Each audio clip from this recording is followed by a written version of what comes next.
Okay. Great. So it is recording. We have today here, April 13th, 2022, Sergey Kadinsky, who will give us a talk on his book, Hidden Waters of New York City, and specifically about Hidden Waters of the Bronx. Sergey is a adjunct history professor at Touro College and writer for the Queens newspaper, and contributed to Forgotten New York. So we are glad to have you here today, Sergey. If there's anything I didn't get, please remind me. But at your command, you could start the lecture. One moment, let me just share my screen. Sure. Oh, you disabled screen sharing. You just have to make me a co-host, or Okay. yeah, that way I could start sharing my screen.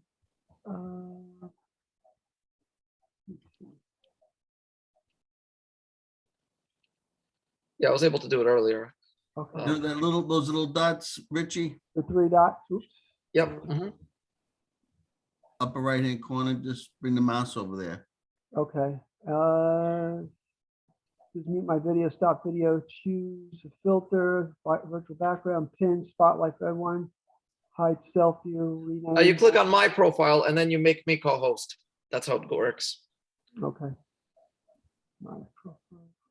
You bring your mouse over to Serge's box. Okay, gotcha. Understood.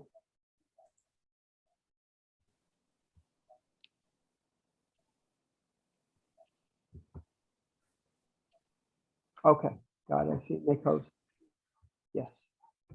Okay. All right, great. Okay, yeah, I'm the host now. So can you see my screen? Yes. Oh, beautiful. Great. So now I'll open up my slideshow and here we go. So what got me interested in this book was that since childhood, I've been exploring creeks and streams, ponds, brooks, swamps in my backyard. I immigrated to New York at age 8, settling in Rego Park and then in Forest Hills, about a block away from Meadow Lake in Flushing Meadows. And so here's how we begin. This is the book cover of Hidden Waters of New York City. The map that you see here is the map by Egbert G. Veal. Egbert Veal was the engineer who did the landscape of Central Park. So even though Olmsted and Baugh designed the park, Egbert Veal, who was also a Civil War veteran, among other things, made this map of Manhattan as it looked before the grid was imposed on it. And on the front cover, you have Collect Pond, perhaps the city's most famous forgotten waterway. Once it was 40 acres, now it's less than an acre. Looking around New York City, there are other great books that talk about the landscape of the city as it was before development. Eric Sanderson's Mannahatta, of course, I believe he lives in Eastern Bronx, so he is a resident of your coverage area, showing us what Manhattan looked like. There's also a book called The Other Islands of New York City, which deals with the history of islands that are not named Manhattan, like Riker, City Island, Hart Island, Governor's Island. There's also a book by the Greater Astoria Historical Society called The East River, all the historical maps and photos of the East River, which of course is not really a river, but a tidal strait. Now, looking at the book Mannahatta, I was wondering, what about the natural history of the outer boroughs? Looking at the book Other Islands of New York City, I thought, what about the other streams of New York City, waterways that are not named East Hudson or Harlem? And that's what inspired me to write Hidden Waters of New York City, to talk about the history of the Bronx River, Westchester Creek, Gowanus Canal, Newtown Creek, and other hidden waterways that are not as visible on our landscape unless you live in the immediate neighborhood. But there are, of course, other books about the hidden waterways across the city. For example, there's a photo essay on Newtown Creek. There's, of course, the book on East River. There's a book on Jamaica Bay by Daniel Hendrick, who now works at the League of Conservation Voters. There's a couple of books on Gowanus Canal. There's a very nice book on the Bronx River by Martin DeCat, and another book about the Bronx River by Stephen Paul Davila. But even though the Bronx River gets a lot of love, a lot of attention, has its own nonprofit advocacy group, you're probably thinking, what about Hutchinson River? What about Westchester Creek? What about Pugsley Creek?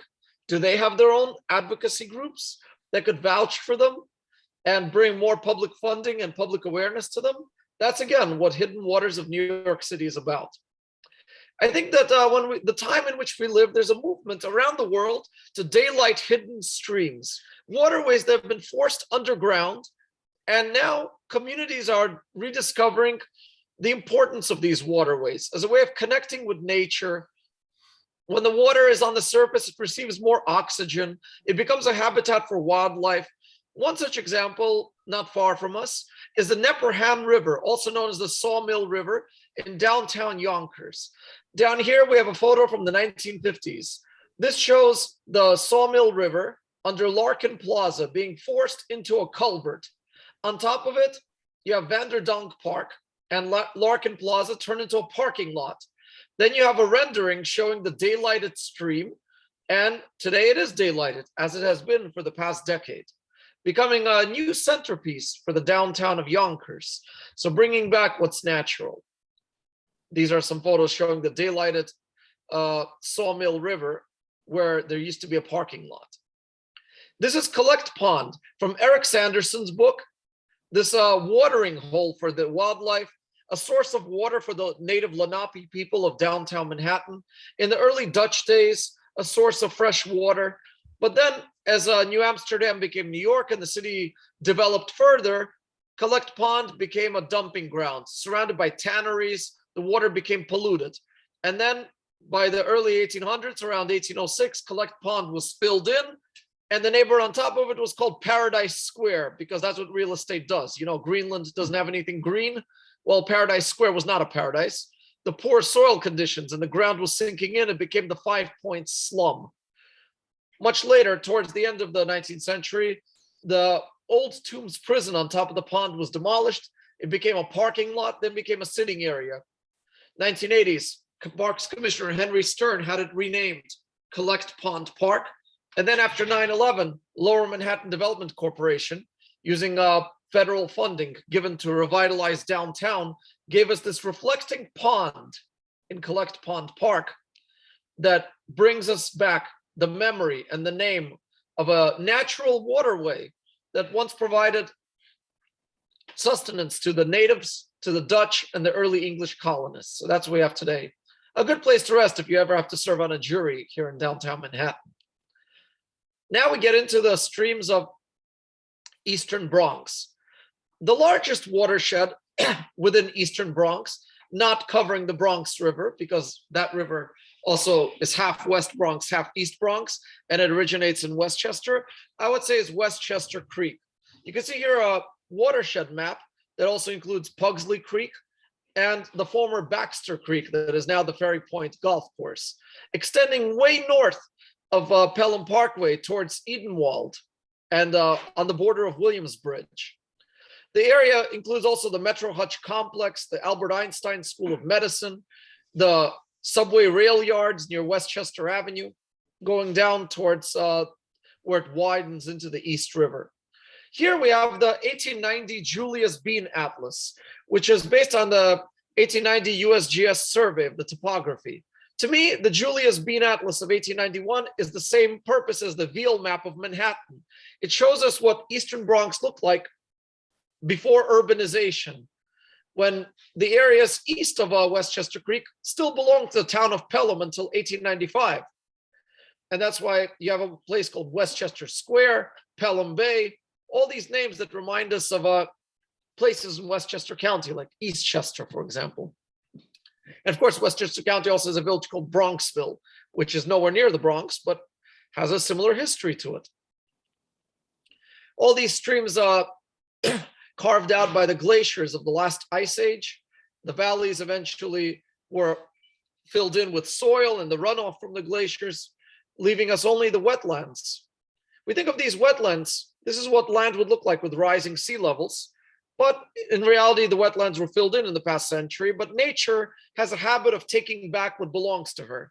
So as sea levels rise, these areas that were striped on the Julius Bean Atlas could be subject to flooding. What I like about Westchester Creek is one side of it is industrial, with oil tanker terminals and houseboats and marinas. But the other side of it along Hutchinson River Parkway is parkland, most prominently Ferry Point Park. This is an aerial survey from the 1920s showing us the head of Westchester Creek. Just a decade before, the Westchester Avenue Pelham Bay subway line was built as an elevated line above Westchester Avenue. The subway yard, at this point, just about a dozen tracks fanning out, but will soon expand much larger. Here you have Fort Schuyler Road, which later on was absorbed into Tremont Avenue, or I should say East Tremont Avenue.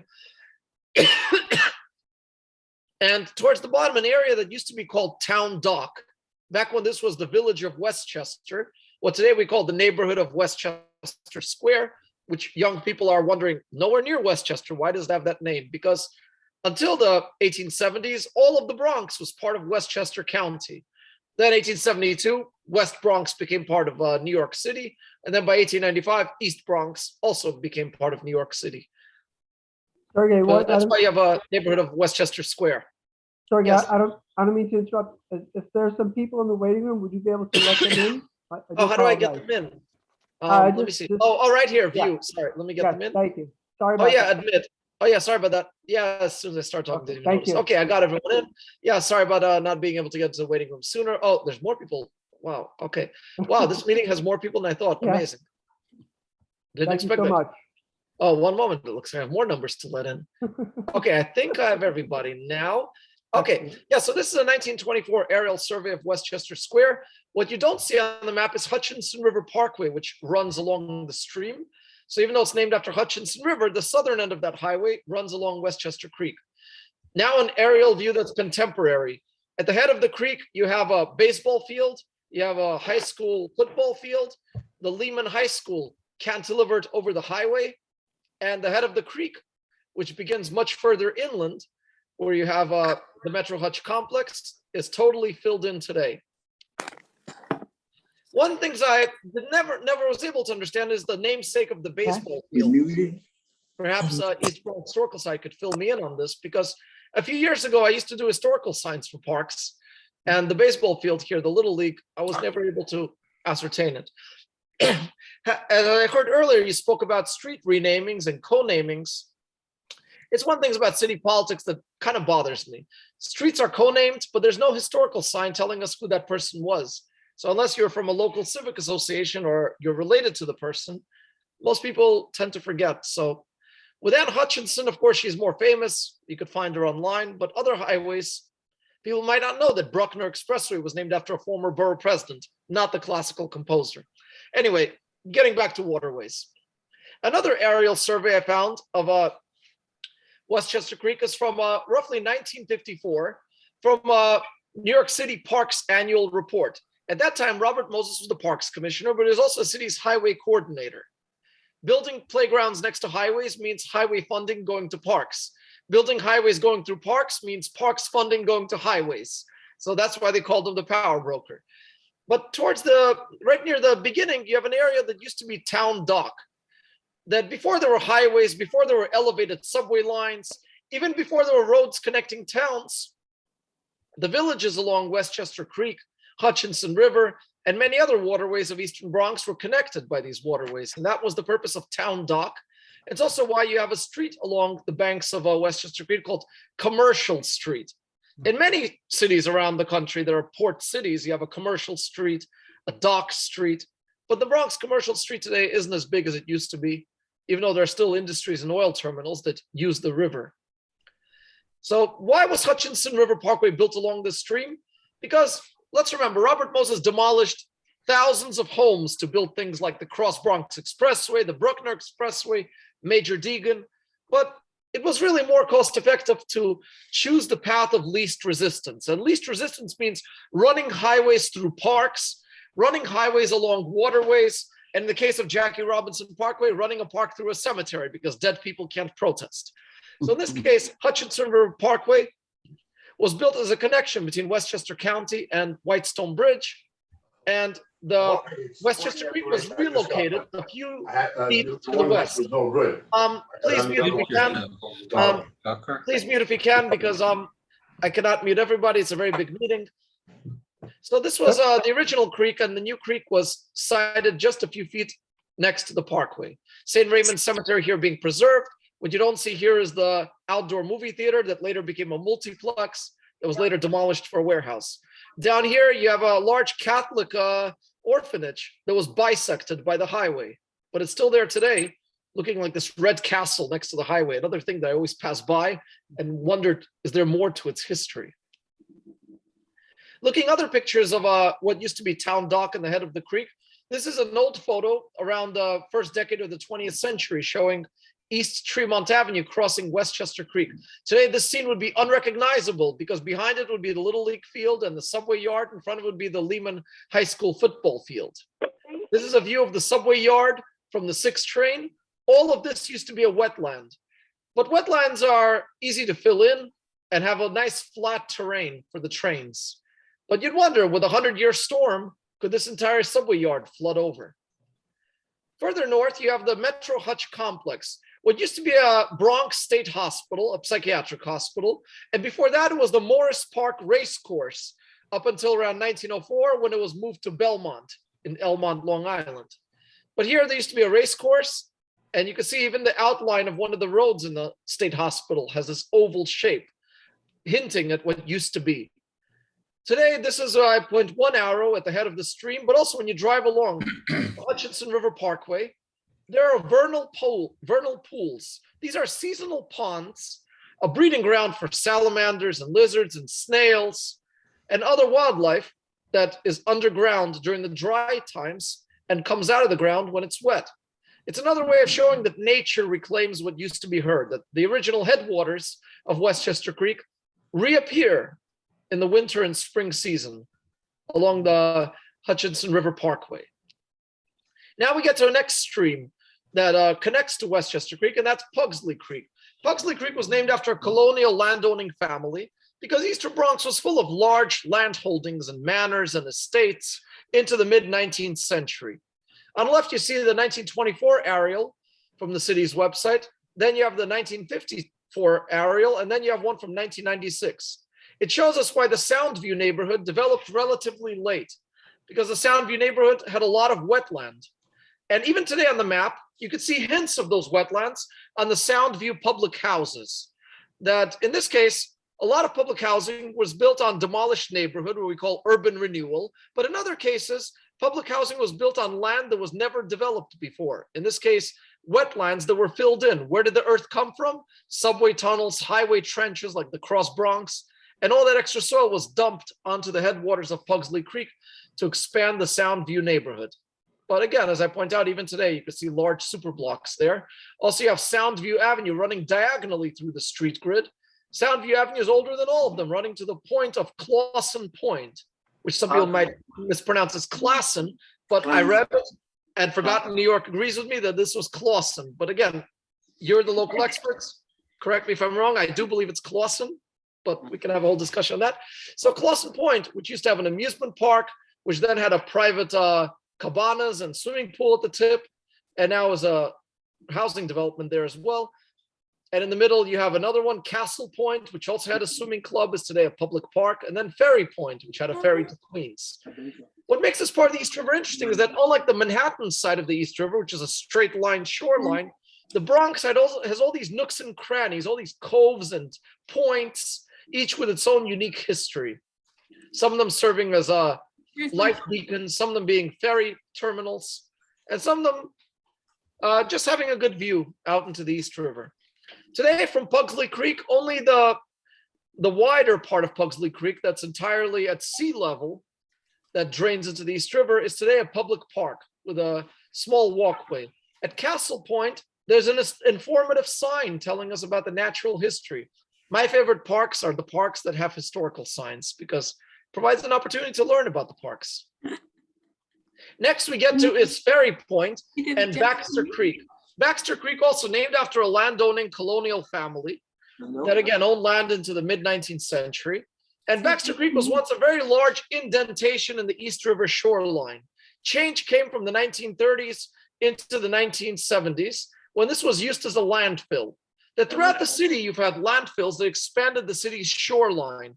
Along Jamaica Bay, when you take the Belt Parkway, Flushing Meadows itself, which was a huge landfill, was the biggest in the city prior to Fresh Kills.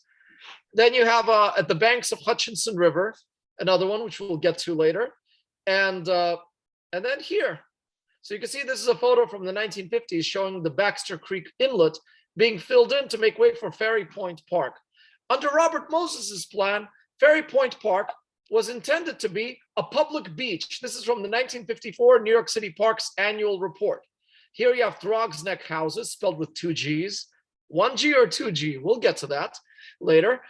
And you have the baseball fields, nature trails, pitch and putt golf course, parking lot, and this crescent-shaped beach. The only part of this Robert Moses vision that was ever completed was the crescent-shaped shoreline as the wetlands were filled in.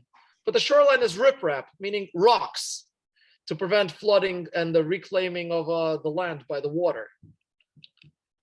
In reality, the beach was never built. You may wonder, why didn't we get a beach at Ferry Point? One reason, the water is very deep, the currents move very fast. The water is more polluted at this part of the East River than it is at, let's say, Orchard Beach. So between pollution, the depth of the water, the currents, the idea was shelved. The landfill continued, and then it was neglected. The cost of capping it and covering it was too high. And from the 1970s till the turn of the millennium, the Ferry Point landfill just sat there, to the dismay of residents nearby, including Throgs Neck and Throgs Neck houses. Of course, then came the Donald, getting a nice quarter century of a lease here. Jack Nicklaus designed golf course and naming rights, of course. When I visited this place once, I asked the manager, so how are you doing? This was after Donald became president. I said, we get a lot of prank phone calls. That's how we're doing. One thing that Donald did not get, he wanted to expand the golf course all the way to the water's edge. But this was already after he became president, when his popularity in New York was, not as good. The park said, no, at this point, we do have the money to do something with the shoreline. And right now there is construction going on to turn the shoreline into a nature path with wildflowers and native plants and overlooks. So even though it's called the Ferry Point Golf Course, it does not touch the water's edge. This is public parkland, and this is publicly owned but privately operated parkland. But within the golf course, near the maintenance shed, there is an unnamed pond, all that's left of Baxter Creek Inlet near the northern edge of the park. I always wondered what the name was. The manager told me the pond has no name. So even though the Donald names things after himself, he did not name this pond anything. I guess this was an afterthought. Cut the ribbon, moved on with his life. And that was the story of the Trump links at Ferry Point.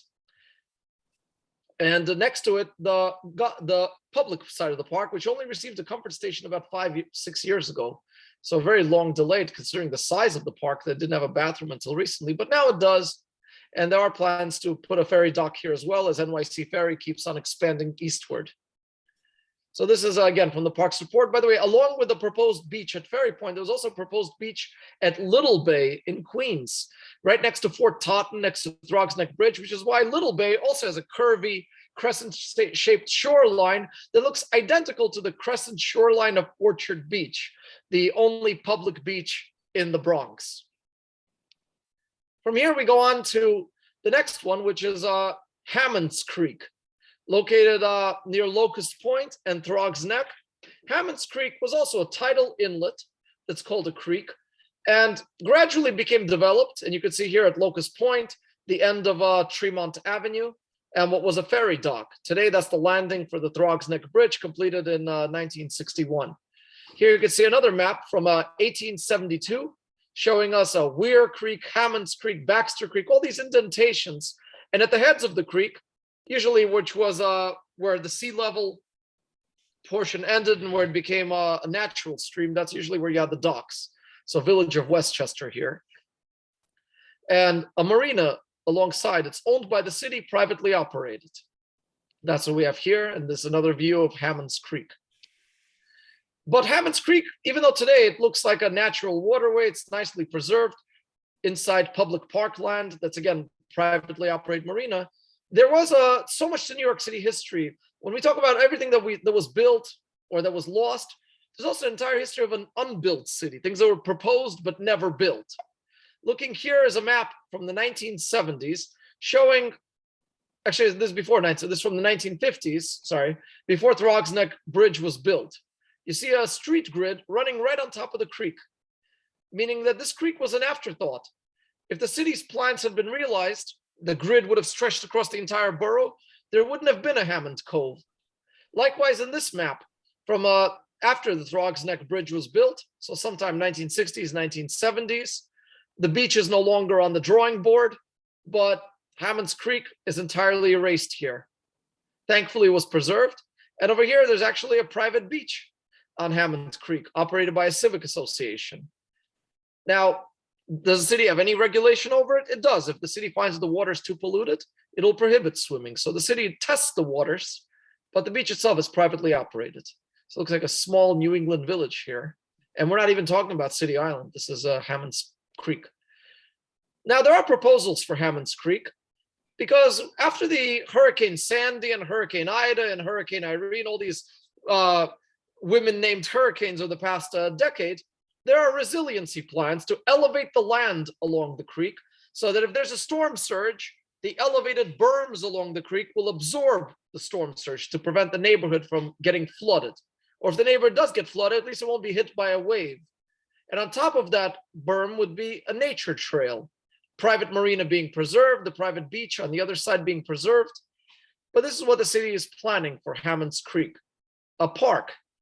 There's another view of Hammond's Creek from an airplane on its way to LaGuardia, showing Throgs Neck Bridge, the suspension bridge, and the causeway, framing the tip here of Throgs Neck, named after John Throgmorton, colonial settler. Throgmorton spelled CK and Throck. And somehow that became Throg with 2 G's, and then Robert Moses decided to save ink on the extra G and give it only 1 G in the bridge name. But one of my favorite hidden museums in the Bronx, I feel like, does anybody even know about it? Is it inside Fort Schuyler, the former military base that later became a college campus? And inside all this maritime memorabilia inside these brick vaults. Museums only open during the weekdays, during business hours. So if you're working during the day, you're probably not going to see it. But I'm surprised schools don't take their kids there. Like, there's so much potential with this museum, but it's so empty. I love it. We held a meeting there. Huh? We held a East Bronx History Forum meeting there one time. Good. And I wish more organizations have their meetings there, because such a beautiful museum at such a picturesque location should not be forgotten. Come on, we think of all these other fortresses in New York City, but most of the city's fortresses are located inside New York City parks or national parks. So I guess that's the difference. Now we get to Weir Creek. A weir is usually like a small dam that regulates the flow of water between a tidal section and the natural stream. Weir Creek here was also a tidal stream that flowed much deeper inland. Today, Weir Creek is the right-of-way of Throgs Neck Expressway. Interstate 695, one of the shortest interstates in the country, has only one exit on it, connecting the Thruway and Cross Bronx Expressway to Throgs Neck Bridge. So again, here Robert Moses felt, why demolish a neighborhood when you got the swampland and you could just build a highway on top of it? And the only thing left of Weir Creek is the Bicentennial Veterans Memorial Park. That's a mouthful for a city park, but it's located at that indentation in the shoreline. Why is the park named that? Because it became a public park in 1976, the year of the bicentennial. But interestingly enough, when we talk about the history of the country, there was actually a Revolutionary War skirmish that happened here, because in 1776, New York was occupied by the British. First to the Battle of Brooklyn Heights, then the Battle of Harlem, and then the Battle of Pell's Neck, which took place on the golf course, as today in Pelham Bay Park. Really, Washington's strategy, as he was facing against what was then a superpower, a global power, Great Britain, was to keep retreating further inland. And along the way, the British forces would be worn out. They would have fewer and fewer soldiers. Their supply lines would be stretched longer as they get further away from the shore. But here, Admiral Richard Howe tried to, and William Howe, they were relatives, in this case, William Howe, tried to outflank Washington and the Patriots. As Washington retreated north from Harlem towards White Plains, which would be the next battle, the Battle of White Plains, William Howe tried to land 4,000 British troops in eastern Bronx. But here in eastern Bronx, the local patriots were prepared for him and slowed down his forces, slowing him down long enough that Washington was able to reach White Plains, where he met up with patriots from New England, and then was able to retreat across the Hudson River down to New Jersey, Princeton, and then the South. New York was occupied by the British till the end of the Revolutionary War, but it's possible to say, and very likely to say, that the battles that took place along Weir Creek, Eastchester Bay, Hutchinson River, and the Split Rock Golf Course made a difference, slowing down the British enough that Washington was able to fight another day. But there's more to it than that. Anytime fresh water flowed into salt water, it's a place where there was an abundance of fish, fresh water and saltwater fish in these estuaries. And so these became places of settlement for the Lenape natives, in this case, the Siwanoy tribe, the local variant of the larger Lenape people. And so here in the early 20th century, specifically the year 1917, a researcher, Alanson B. Skinner, and a Native American from Dakota, Amos One Road, that was his name, Amos One Road and Alanson B. Skinner, uncovered bones and arrowheads at Weir Creek, making a plan and drawing it, where today is the Bicentennial American Veterans Park. So native hunting ground, campground, Revolutionary Battlefield, highway right-of-way, and a public park near the tip.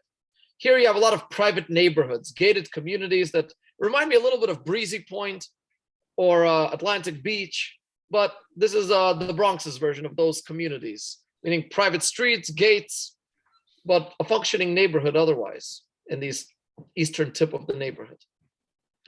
The next stream from here is Hutchinson River, which widens into Eastchester Bay. So if the sea level was lower, this would probably also be a river. Eastchester Bay is really just a flooded river basin. Pell River, named after the Pell family, which also gave its name to the neighborhood and the town and the village of Pelham. Hutchinson River itself, named after Anne Hutchinson, dissident Puritan who fled from New England, settling in eastern Bronx. She was known actually to be pretty friendly with the natives, but then in 1643, there was a war between Governor Willem Kieft and the natives of the Hudson Valley and the Bronx, and she was a victim of that war. So really, she was not supposed to have been a target, but she was a white person. This was a war between the colonists and the natives, and she was killed near Hutchinson River that was later given her name, and then the highway as well. But in reality, it looks like a creek, because you wonder, what's the difference between a creek and a river? I guess whatever the map makers felt at the time, because Hudson River is nearly 300 miles, Hutchinson Creek, Hutchinson River, less than 20 miles, but still a rich history between the battlefields that later became a golf course, a woman pioneer who settled here, and then the villages along its length. One of the things I find interesting about Hutchinson River is where Boston Road crosses it. This was a crossing that also goes back a long time, but notice how the border of the Bronx sort of zigzags, but it doesn't follow the river.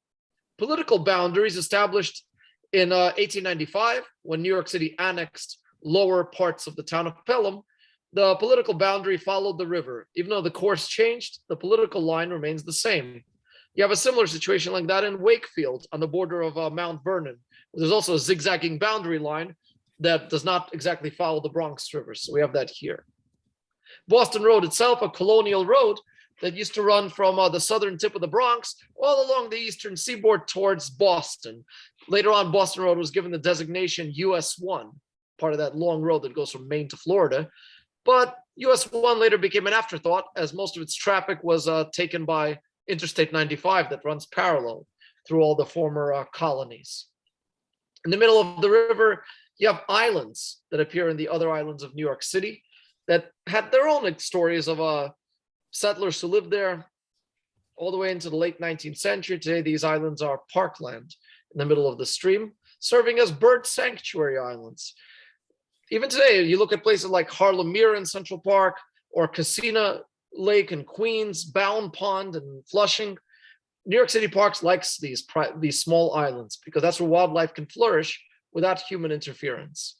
Inside Pelham Bay Park, you have Glover's Rock, remembering John Glover and his 600 patriots who held the British and the Hessians back, that enabled Washington to reach White Plains.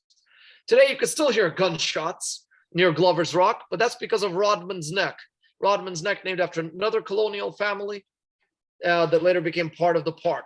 Officially, this is New York City public parkland, but every couple of decades, the lease that was given to New York City Police Department is renewed, and that's how it looks green on the map. But in reality, the public can't go to Pell's Point because the police is there. They do need a place to train. So if not there, then I guess where? But at the same time, interestingly enough, we talk about the history of unbuilt New York City. This was supposed to be the shooting range for the 2012 New York City Olympics that Mayor Bloomberg proposed in the early years of the millennium. But most New Yorkers felt we don't need the traffic, we don't need the congestion from the Olympics. We're already the world's most famous city. Plus the West Side Stadium, which was the centerpiece, it failed. The state was against it, so the Olympics were not given to New York. But had the Olympics been given to New York, this would have been the Olympic shooting range in the Eastern Bronx. So that would have been the Bronx's contribution to the Olympic Games had it happened. But for now, the police is still there. Notice Pelham Bay. Later on, this was filled in to create the biggest parking lot in the Bronx, which we'll get to later, and the Bartow Pell Mansion at the head of Pelham Bay. Interestingly enough, when we go along Hutchinson River, so much of New York's history that we talk about that was built, there's also so much to say was unbuilt. Of course, for anybody here who's a lot older than me, you'll tell me all about Freedom Land, this precursor to Disneyland that may or may not have inspired Mr. Disney to create this condensed version of the United States inside an amusement park. But before that, go back to the 1920s.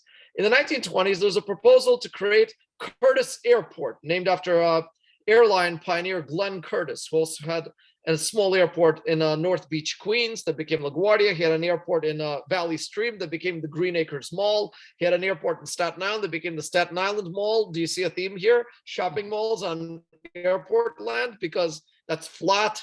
That's where the runways could become parking lots very easily. But Curtis Airport was not built.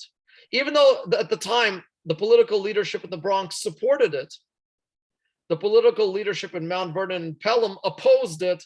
Those were wealthy villages. They had more political clout than Eastern Bronx. So that's why it was not built. Today, of course, we think about it and we're like, oh, I'm glad it wasn't built, because considering today's supersized airplanes, that would have been a pretty noisy place. But at that time, the location would have been excellent because it was right next to the Westchester and Boston Railway that became the number 5 subway train, the Dyer Avenue line. So imagine, unlike LaGuardia, the Bronx airport would have had 1-seat access to Manhattan and the rest of the New York City. So actually, it probably would have been pretty convenient, and I guess for the Westchester people as well. But nope, NIMBY, not in my backyard. So no airport here. But if you're wondering, did all 5 boroughs ever have an airport? The answer is yes. Governor's Island once had a landing strip. That's good for Manhattan. Staten Island had an airport with Staten Island Mall. Brooklyn has Floyd Bennett Field. Queens, of course, has its 2 airports. So the question is, did the Bronx ever have an airport? Yes and no. This airport was proposed, the land was allocated, but no airplane ever landed here because it was never finished. Instead, the land lay undeveloped until the 1950s, when it was developed for Freedom Land, enveloped here by the New England Thruway. Sadly, Freedom Land did not last very long. Competition from Disney, where it's summer year-round, and so it closed very shortly, deeply missed. And I still wonder today what it would have been like to have an amusement park within New York City. Oh wait, we have Coney Island, but still, it would have been nice to imagine what it would have been like for the Bronx. And there's an entire history here of lost amusement parks. There's one along the Bronx River, where you have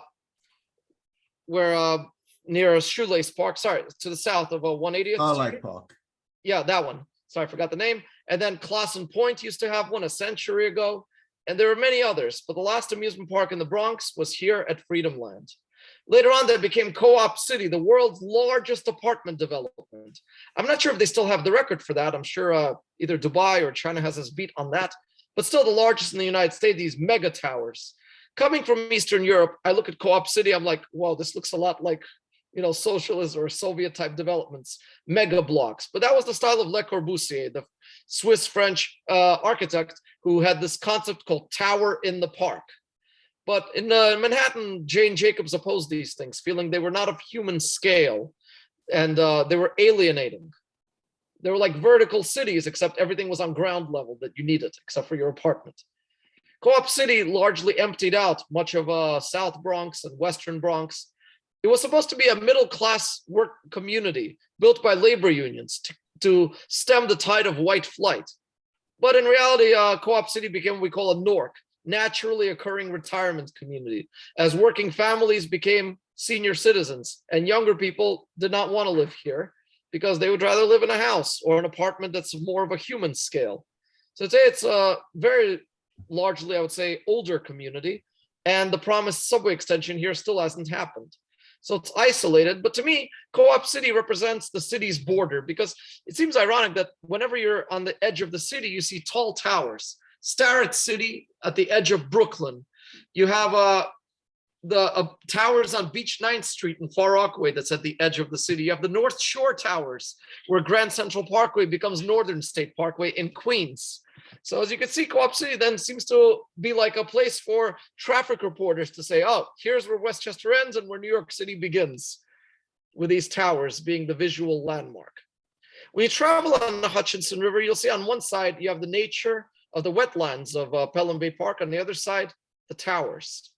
So the river serves as a contrast between what it looked like when Henry Hudson explored New York and what it looked like since the 1960s. Nevertheless, when you look at the shoreline along Co-op City, you'd wonder, why isn't there a walkway along the river here? Why isn't there a boat launch closer to the apartments? The city has plans to create a waterfront park where Co-op City is, but I know these things take time. Continuing on, you have the Pelham Bridge, where Pelham Parkway becomes Shore Road. This bridge dates back to the time before 1895, when this was the village of Pelham. And here where the rocks are, there were restaurants here that served clams. You cannot imagine eating clams from here today because it's next to a former landfill. A landfill that caused cancer and other respiratory illnesses among the young people in the neighborhood, resulting in a lawsuit. To me, when I think of the Aaron Brockovich movie, I'm like, Eastern Bronx has its own version of that. And sooner or later, this will become a park. You think of Fresh Kills on Staten Island, you think of Flushing Meadows, Shirley Chisholm State Park on the Belt Parkway. And you think, like, how soon before this becomes a park? Because if you think about what does it offer that Pelham Bay Park does not offer, the Eastchester landfill offers views from a hilltop. And maybe, just maybe, people can go sledding and skiing here too, I can imagine. By the way, the Bronx did have skiing until the 1960s. There were ski lifts in Van Cortlandt Park where you pulled a rope and it got you to the top of the hill. But it was a very short-lived experiment of ski slopes inside New York City parks. Still, I'd like to think it's possible, so I don't have to go out to Poconos and Catskills. If only it were here. This is a drawbridge. Moving on from here, we go to our next park, Seton Falls Park. I think of the Seton family. I think of America's first Catholic saint, Elizabeth Bailey Seton. Certainly her house is famous. They're located near Battery Park, and there are streets named after her on Staten Island, which was home to many large Catholic institutions. But this is another branch of the family that was in Eastern Bronx. One thing that surprised me about this stream before I was able to write a book and do my research is, how is it that you have a brook that emerges in the park, but then disappears in the park and does not reach the ocean? Because usually rivers reach an ocean, unless you're in one of those desert states. In this case, Rattlesnake Brook, looking at this map from 1890s, originated much deeper inland near the Wakefield neighborhood, and then entered the area of the park, went out of the park towards the site of Co-op City and Freedom Land into Hutchinson River. Over time, land became developed. The wetlands were filled in at the headwaters, at the mouth of the river, and the only thing left was the former land of the Setons that became a park, this ravine. Some nice parks nicknames it the Grand Canyon of New York City, but I don't know. Looks to me more like Letchworth in upstate New York, or Watkins Glen in upstate New York. That's what I think of it more as, but it's a seasonal stream. And when you're wondering where does the water come from, I couldn't go inside this tunnel, but somewhere underneath the streets, collecting the runoff from the streets. That's the watershed today. When I think of the downstream areas, this is a picture of the Dyer Avenue line at Boston Road. When it was built in the 1910s, you could still see the stream under the street. Today, it's not there. But you see the wide sidewalk and the possibility of creating a bioswale, those miniature gardens that collect the runoff from the gutter of the streets, that perhaps bioswales can collect the runoff from the streets instead of the sewers channeling them into the ground. Continuing on, we now get to the largest of the waterways, which is Pelham Bay Park. Pelham Bay Park is bigger than Central Park. If Van Cortlandt is to the northwest of the Bronx, this is the northeast of the Bronx. And one of the mystery structures here that I found in this park is this interesting looking concrete tower on the lagoon in the back of the park. Now, before I explain it, does anybody here know what this structure was? Not having read my book. So at first I thought this must be from the Cold War, perhaps for air raids, or perhaps to spot an enemy submarine. You know, like looks from the same time period when apartment buildings had those fallout shelter signs. But it was actually a peaceful purpose. This is where the rowing practice took place for the 1964 Rome Olympics. And here's a picture of spectators looking at the rowing practices. So yeah, Astoria Pool in Queens is more famous as having been the swimming practice location for the 1936 Olympics. But for the 1964 Olympics, this is where the US team did its training in Eastern Bronx. I showed you earlier how Pelham Bay separated Hunter Island and Twin Island from the mainland. Today they're connected, and this is what it is today. This was Pelham Bay being filled in the 1930s, and today it's the biggest parking lot in the Bronx. Never completely full, which makes you wonder, why not turn some of it back into parkland? Perhaps it might be needed. So why take it away in case it might be needed? Only 2 books I found on Orchard Beach. One is the Images of America, an old photo collection showing the tent colonies, the bungalows that were located here. And a more modern book showing the beachgoers with their tattoos. I feel like everybody has tattoos these days. Well, not me, but almost everybody and their mother, I would say. That's the time we live in. Looking at other maps, this is a map from the, I would say, late 19th century here. Just after the village of the town of Pelham gave up the southern portion, which is Throgs Neck, Westchester Square, Pelham Bay Park, City Island to New York City. You can still see here how Hunter Island and Twin Island were separated from the mainland, even though they still appear on the map today. And Rodman's Neck, also known as Pell Neck or Pelham Neck, is here.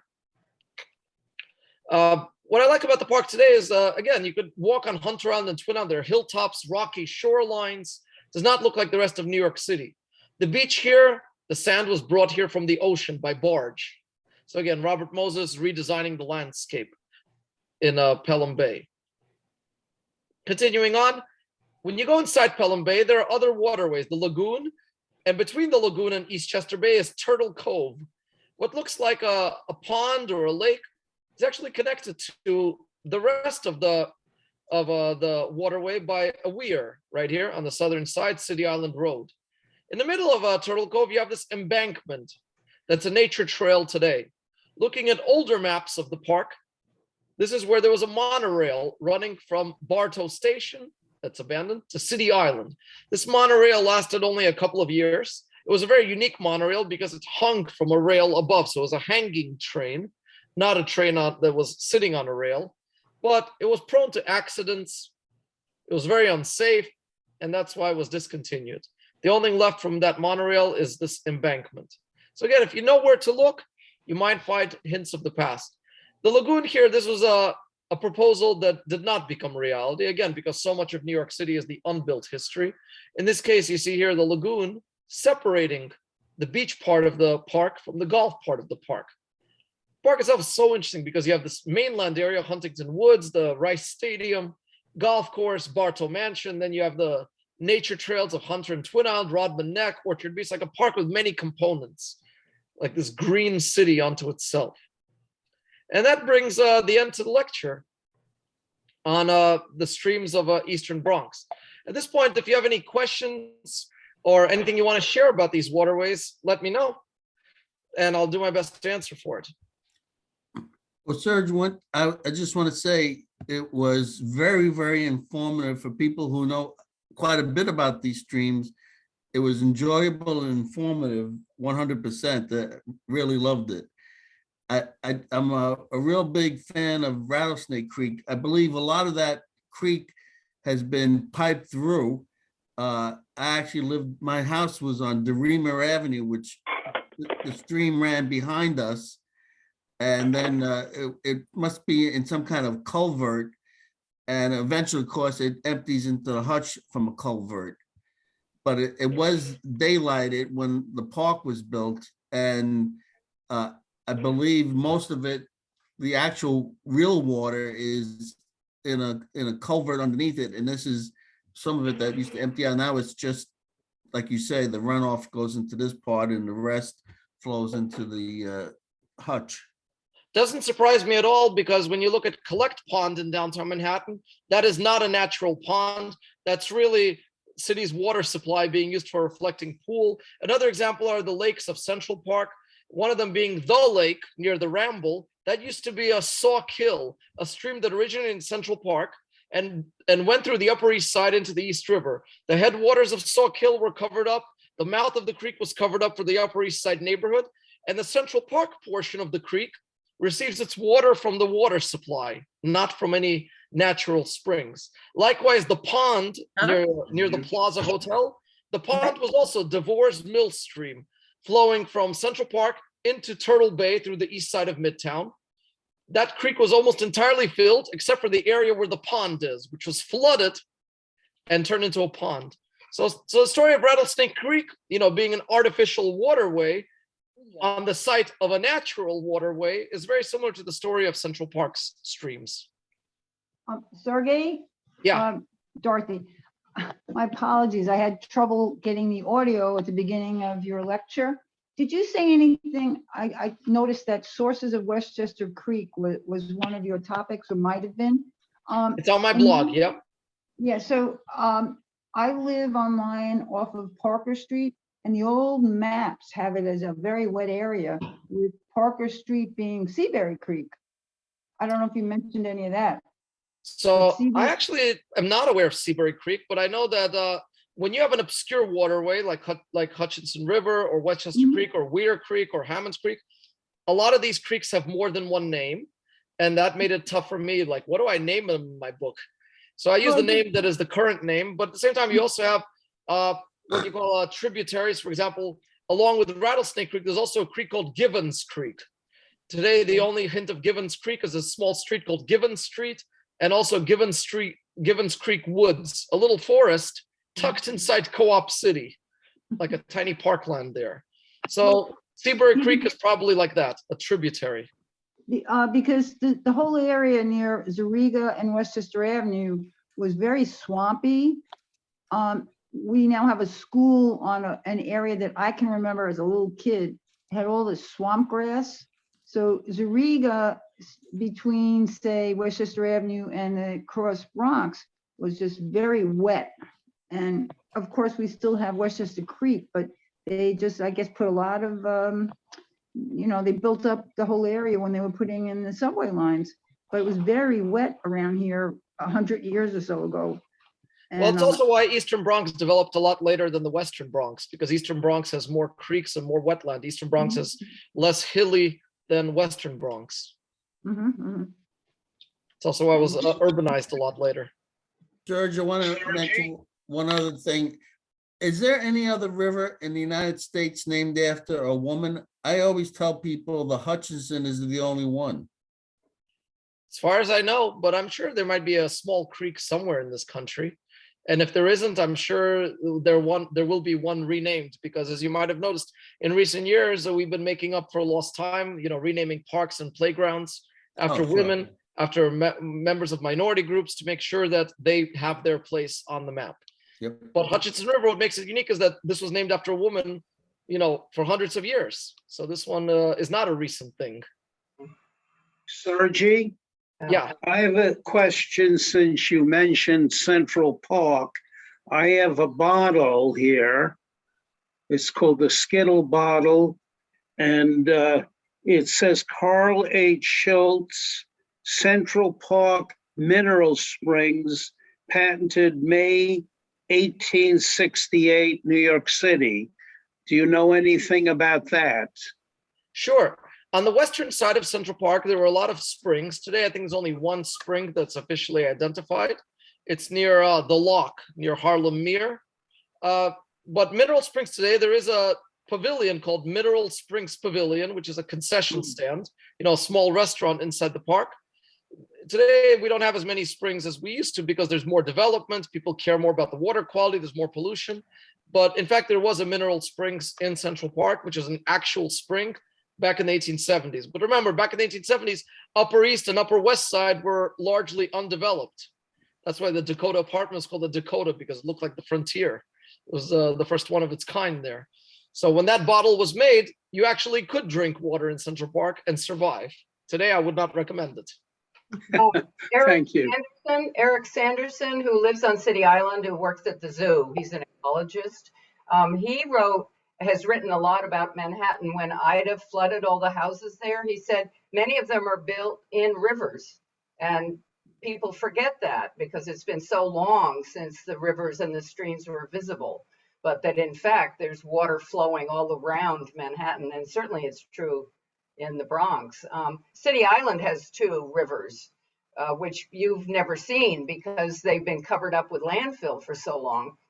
One of them is just emerging now down toward Ditmar Street, and the other one we're looking for on the other side of the island. But it's really interesting how, Mother Nature wins in the end, I think. I like to say that nature likes to reclaim what was originally hers. Exactly. So when we look at things like the Metro Hutch complex that's further upstream, that is very close to sea level. So if not for East Tremont Avenue and Westchester Avenue, this area would easily be flooded today. Interesting. Anyway, very good talk. Thanks so much. Thank you. Any other questions anybody have, or? Again, you can ask me questions about waterways in other boroughs and other parts of the Bronx besides Eastern Bronx. Now's your chance. Yes, question. I'd just like to put a shout out to my most favorite park, which is Castle Hill Park, bordering Westchester Creek. It is a fantastic place. It has a forever wild area abutted by a walking hiking trail, and it is never crowded. What I like about Westchester Castle Hill Park is it's a very small park, and it's at the confluence of two streams that come together. But it's also easy to forget that there was once a private swimming pool club there. Right. Eastern Bronx was a place where people got away during the summer without going to the Catskills or going to Florida, and had a very similar vibe culturally and demographically. Here's a picture of it from my screen. And during the summer, I like to take my friends. We take the ferry up to Soundview with our bikes, and then we go east toward Castle along the river, or west along, and then follow the Rendell's Island connector. It makes a great day. Oh, if it were up to me, I'd be giving tours on those NYC ferries. I mean, those things should be used for the tourist industry, not just for commuting. That's just me. I once gave a tour on the boat going from Rockaway to downtown. That was pretty scenic. Any future books in the works aside from Hidden Waterways? Besides Hidden Waterways, for now, I haven't really thought about other books, but I continue to write on Forgotten New York. So you could always find new photo essays there. One of my better ones was an essay on all the parks along the Cross Bronx Expressway. I don't know if you saw that one. Because here, I'll show you a very quick one.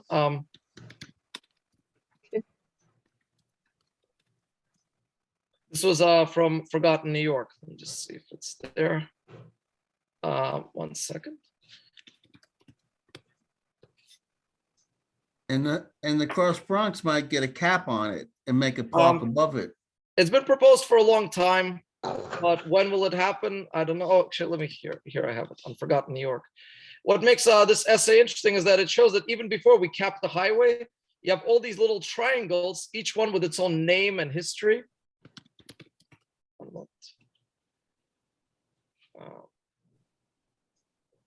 Yeah, here it is. And here again, lots of waterways and streets, but just to show you, here it is, Spaces Along the Cross Bronx, published last November. Includes John McNamara Triangle, which sadly does not have a historical sign. So unless you know, this is the man who wrote the book about Bronx streets, you won't know these things. In Eastern Bronx, you have the DeRosa O'Boyle Triangle. People don't know that's a pair of local veterans. Or you have here John McNamara Triangle. If you don't know who he is, you wouldn't know it. So thankfully, that's what Forgotten New York is all about. Yeah. And all these Kavmeyer, a former mayor of the city, and so much more. Devlin Park, a firefighter who died in 9/11. But again, hopefully all of these triangles along the cross Bronx will soon be connected by a nice above ground, green park that caps the highway. But for now, yeah, that's one of my more recent essays that I wanted to, show off. Parks along the cross Bronx. Serge, Yes. any thought of updating James Rural Smith's wells and streams in Manhattan and the Bronx? I mean, the number would be much significantly smaller because there's not too many wells and streams. You could count them on your fingers today. But in my book, I do have a lot of the streams in Manhattan that are not there anymore, like the canal on Canal Street or the creek that flowed under Broad Street. So all of that's in my book. So the book Hidden Water is not just about what's there today, but also what used to be. Anytime you have a dip in the landscape, that probably means there used to be a stream. Anytime you have a cove in the East River, that cove is a hint of was once a much deeper indentation that used to be a creek. Like Weir Creek today is just a cove, but it used to be a much deeper. Same thing with Ferry Point. That crescent shoreline was once Baxter Creek that was filled in. So it's always, whenever you look at a map, also whenever you have streets that are defying the grid, streets that are winding and curving, that means they're following creeks that used to be there. So just look at the map and you'll find the hidden history. Serge, I'm going to say one other thing. If you travel through Seton Falls Park, just before, just at the spot where you took one of the photographs where all the rock is, there's a spring coming out of the rock that's been coming out of there since I was a kid in 1963. And the last time I was in the park, not long ago, that water is still running, even in the wintertime. And I've seen a few of them along the Bronx River emptying into the Bronx River. And of course, in Van Cortlandt Park, there's water that comes out of the rocks in the hills that go into the Tibbetts Brook, also natural springs. And as you know, there are plans to daylight Tibbetts Brook, Yeah. 3 Tibbetts, as I call it, along the Major Deegan, the former tracks there, but I know it's going to take a very long time because right now the water from Van Cortlandt Lake goes into the Ward's Island sewage treatment plant. It goes into a sewer that goes through the spine of the Bronx into Randall's Island, which is useless and overburdens that plant. So hopefully it'll be daylighted soon, and then people could take the Westchester County Trail into Van Cortlandt, down along the Tibbetts Brook towards Harlem River, High Bridge, and then along the East River to downtown Manhattan. So a bike trail going from Manhattan to Bronx to Westchester and then Putnam would be amazing. But we're not there yet. Sergey, the Bronx River in the past did it up in the Westchester region and maybe down in the Bronx around Allen Avenue, where there was a French community years ago. Did the Bronx River flow faster and was it deeper in years gone by? Because I know they used rowboats to go to a restaurant that was down in the French sector, I think around Allen Avenue, that area. So we're Allerton Avenue, inside Bronx Park. There is French Charlie Playground, where Southern or Casimiro Boulevard or Allerton Avenue all have the same name.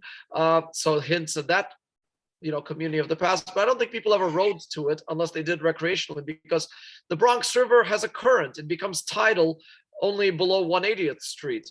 So people could portage down. Also, you have dams there. There's 3 dams within the Bronx and more dams up in Westchester County.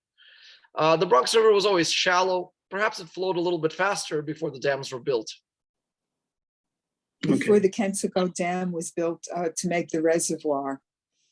Yeah, but even before the Kensico Dam was built, you had all these mill dams along the Bronx River, especially within the Botanical Garden, because the Lorillard family used to own that land. The first tobacco mill before they moved south, but tobacco used to be made in the Bronx too at one time. I'm a docent at the Botanical Garden. By the way, I love the Botanical Garden. If you go to my Hidden Waters blog, I also I have a whole page called Hidden Waters of NYVG. So let me just share my screen and show that to you very quickly. The Botanical Garden was surprised that they had other waters, to speak of, besides the Bronx River. So here we go. Have you ever seen this reflecting pool? Mhm. Yes. This is a recent Native addition. garden. But then when you look at a map, it's where the native plant garden is. And then when you look at an older map, the rock garden used to have a natural spring. Today, that's the city's water supply. But then when you go beyond the native plant garden, you'll see this grading. Then you have this ravine, Wetland. Azalea Way. And then, just to prove my point, you have historical maps of the botanical garden that shows these other streams that used to be there. So yeah, there were other streams within the botanical garden. Here it is, another image of that, what the native plant garden is. Thankful it's been preserved. By the way, Bronx Zoo also has other waterways, Twin Lakes. That's also inside the Bronx Zoo. I have an entire page on waterways of the Bronx Zoo, besides the Bronx River, that have been nicely repurposed into animal habitats. So while some zoos have to construct pools for their hippopotamuses, here the hippos can swim in a natural pond that was once part of the Bronx River watershed.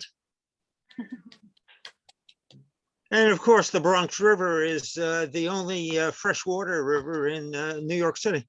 Yeah, again, what makes it a river? It's much longer than a creek, and it's entirely fresh water up to around 180th Street or Concrete Plant Park, where it becomes tidal.